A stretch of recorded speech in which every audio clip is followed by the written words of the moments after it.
ایران نے ایک نئی وارننگ جاری کرتے ہوئے کہا ہے کہ سویلین آبادی خلیجی ملکوں میں ہر اس جگہ سے فوری نکل جائے جہاں امریکی فوجی تعینات ہوں۔ پاسداران انقلاب نے ایک بیان میں کہا ہے کہ امریکہ اور اسرائیل کی فوج شہری مقامات اور لوگوں کو بطور انسانی ڈھال استعمال کر رہی ہے۔ جنگ کے ابتدائی دنوں میں پاسداران انقلاب نے جو وارننگ جاری کی تھی وہ امریکی فوجی اڈوں سے متعلق تھی، تاہم اب اس کا دائرہ وسیع کر دیا گیا ہے۔ میڈیا رپورٹس کے مطابق بعض خلیجی ملکوں میں فوجی اڈوں کے ہدف بننے کے بعد امریکی فوجی ہوٹلوں میں قیام پذیر ہو گئے ہیں۔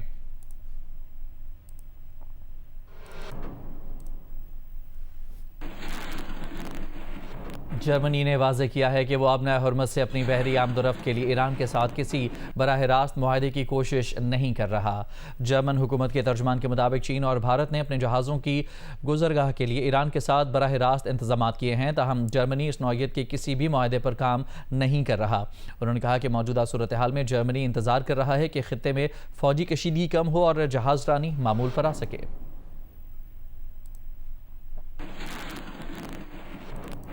ایران کے رہائشی علاقوں پر امریکہ اور اسرائیل کے شدید حملے جاری ہیں۔ اصفہان، قم اور رومی شہر میں حملوں میں عمارتوں اور گھروں کو نشانہ بنایا گیا ہے۔ متعدد عمارتیں ملبے کا ڈھیر بن گئیں۔ مہر نیوز کے مطابق اصفہان پر حملے میں 7 بچوں اور 7 خواتین سمیت 26 افراد شہید ہوئے۔ جمعے کو حملوں میں مجموعی طور پر 36 شہادتیں ہوئیں۔ ایرانی ہلال احمر کے مطابق عمارتوں کے ملبے میں دبے شہریوں کی تلاش جاری ہے۔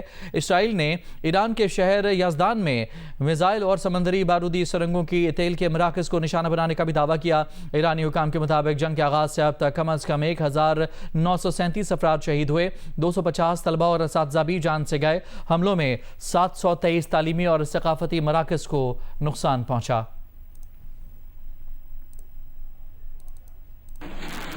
متحدہ عرب امارات کے فضائی دفاعی نظام نے آج 6 میزائل اور 9 ڈرونز مار گرائے۔ اماراتی وزارت دفاع کے مطابق ایرانی حملوں کے آغاز سے اب تک 378 بیلسٹک میزائل اور 1800 سے زیادہ ڈرونز کو ناکارہ بنایا جا چکا ہے۔ حملوں میں اب تک 2 اماراتی فوجی اور اماراتی افواج سے وابستہ مراکشی شہری جاں بحق ہوا ہے۔ 4 پاکستانیوں سمیت 8 شہری بھی حملوں میں جاں بحق ہو چکے ہیں۔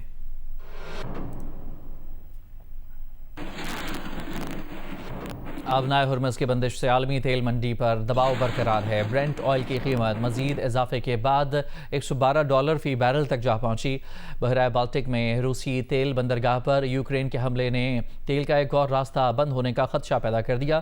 سمندر کے راستے روسی تیل کی 40% برآمد بھی معطل ہو گئی۔ یوکرین نے آبنائے باسفورس کے قریب ترکی کے سمندر کی حدود میں تیل لے جانے والے ایک ترک بحری جہاز پر بھی حملہ کیا۔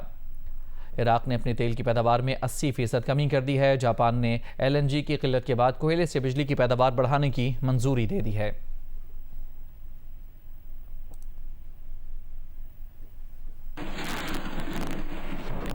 مشرق وسطیٰ کے بحران کی وجہ سے کراچی بندرگاہ شپنگ کے لیے توجہ کا مرکز بن گئی۔ کراچی پورٹ نے رواں ماہ کے صرف 24 دنوں میں گزشتہ پورے سال کی ٹرانس شپمنٹ سے زائد ٹرانس شپمنٹ کنٹینرز ہینڈل کیے۔ دیکھیے علی عمران سید کی رپورٹ۔